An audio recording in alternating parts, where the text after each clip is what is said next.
Hello everyone, आज हम discuss करने जा रहे हैं नया टॉपिक जिसका नाम है क्रिया।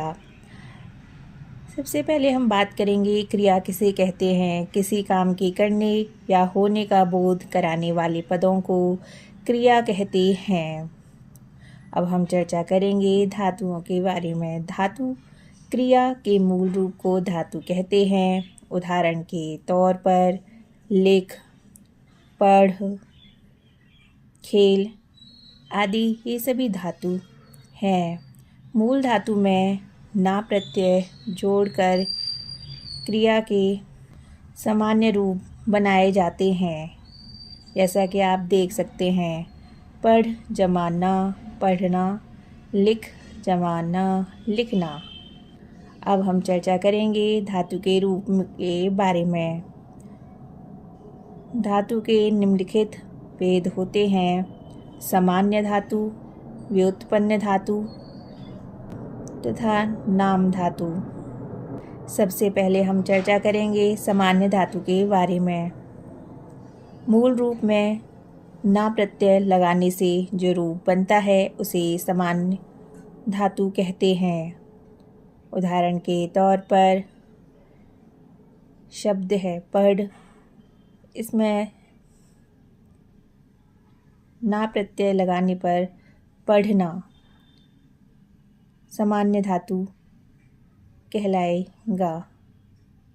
अब हम चर्चा करेंगे व्युत्पन्न धातु के बारे में। सामान्य धातु में प्रत्यय लगाकर या किसी अन्य प्रकार से बनाई गई धातु को व्युत्पन्न धातु कहते हैं। उदाहरण के तौर पर मूल धातु है चल। अगर हम इसकी व्युत्पन्न धातु की बात करें तो चलना और चलवाना व्युत्पन्न धातु हैं। आप इसे एक और उदाहरण के साथ समझ सकते हैं। मूल धातु है खा। खा का व्युत्पन्न धातु है खाना या खिलवा। खाना सामान्य धातु है। अगर हम चर्चा करें व्युत्पन्न धातु के बारे में तो खिलवाना या खिलाना व्युत्पन्न धातु है। तो हमने व्युत्पन्न धातु तथा सामान्य धातु के बारे में चर्चा की। आप एक और उदाहरण ले सकते हैं।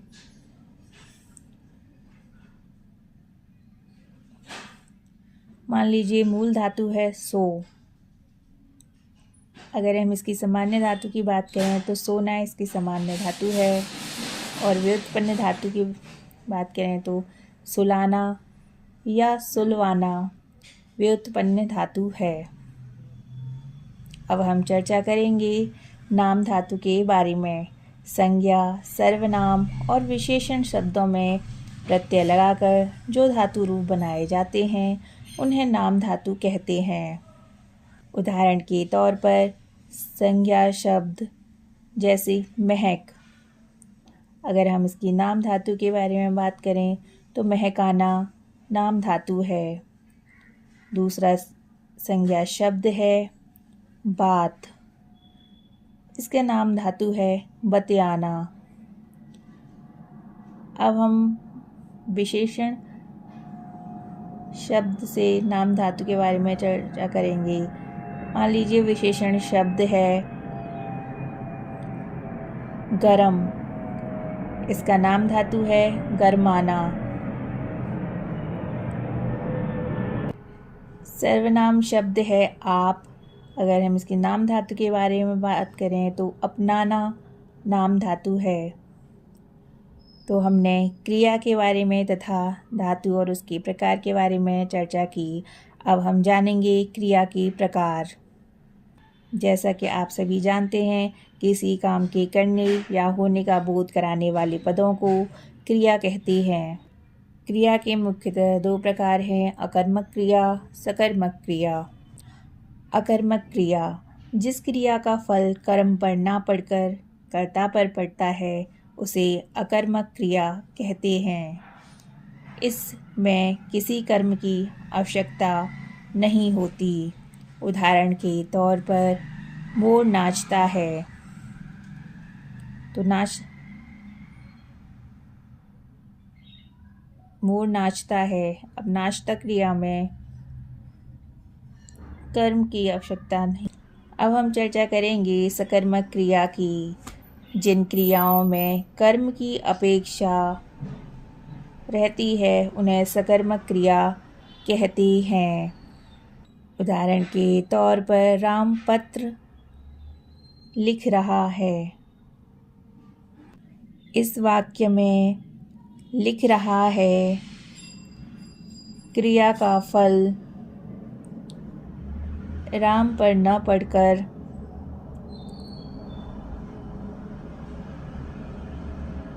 पत्र पर पढ़ रहा है, अतः ये क्रिया सकर्मक क्रिया है।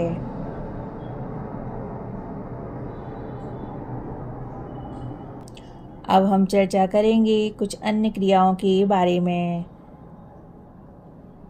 सहायक क्रिया, संयुक्त क्रिया, अनुकरणात्मक क्रिया, प्रेरणार्थक क्रिया, पूर्वकालीन क्रिया। सबसे पहले चर्चा हम सहायक क्रिया के बारे में करेंगे। सहायक क्रिया किसे कहते हैं? वाक्य में मूल क्रिया के अतिरिक्त जो अन्य क्रियाएं प्रयोग की जाती हैं उन्हें सहायक क्रिया कहा जाता है। उदाहरण के तौर पर वाक्य है मैंने पत्र पढ़ लिया है। इस वाक्य में पढ़ क्रिया के साथ लिया है सहायक क्रिया है। ध्यान दीजिए, पहली क्रिया मुख्य क्रिया है और दूसरी सहायक क्रिया है।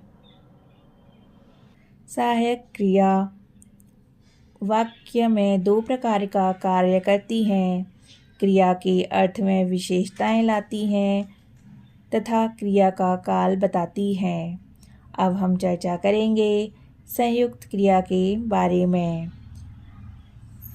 जहाँ दो या दो से अधिक क्रियाओं का साथ साथ प्रयोग किया जाए वह क्रिया संयुक्त क्रिया कहलाती है। उदाहरण के तौर पर वाक्य है गीता ने निबंध लिख डाला है। इस वाक्य में दो दो क्रियाएं एक साथ प्रयोग की गई हैं।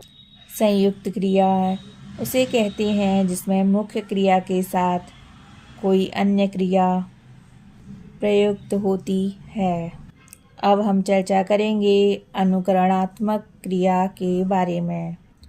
ये क्रियाएं ध्वनि के अनुकरण के आधार पर बनाई जाती हैं। उदाहरण के लिए शब्द है खटखट, इसकी अनुकरणात्मक क्रिया है खटखटाना। शब्द है थप थप, अनुकरणात्मक क्रिया है थपथपाना। अब हम चर्चा करेंगे प्रेरणार्थक क्रिया के बारे में। जहाँ कर्ता स्वयं कार्य न करके किसी अन्य को कार्य करने की प्रेरणा देता है उसे प्रेरणार्थक क्रिया कहते हैं। उदाहरण के तौर पर वाक्य है ठेकेदार मजदूरों से मकान बनवाता है।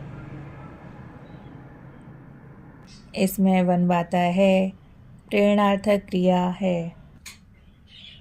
पूर्वकालिक क्रिया किसे कहते हैं? पूर्वकालिक क्रिया मुख्य क्रिया से पहले आने वाली क्रिया पूर्वकालिक क्रिया कहलाती है। उदाहरण के तौर पर वाक्य है राम खाना खाकर सो गया। अगर हम दूसरा वाक्य लें वह पढ़कर खेलेगा।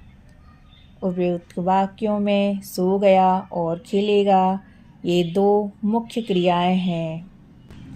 इनसे पहले भी जो क्रियाएं हो रही हैं वो हैं खा और पढ़, जिनके साथ कर लगा है। ये क्रियाएं पूर्वकालिक क्रियाएं कहलाती हैं।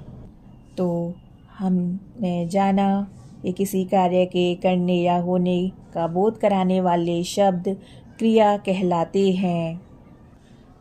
कर्म के आधार पर क्रिया दो प्रकार की होती हैं, अकर्मक क्रिया और सकर्मक क्रिया, जैसा कि हम पढ़ चुके हैं। और संरचना के आधार पर क्रिया के 5 भेद हैं।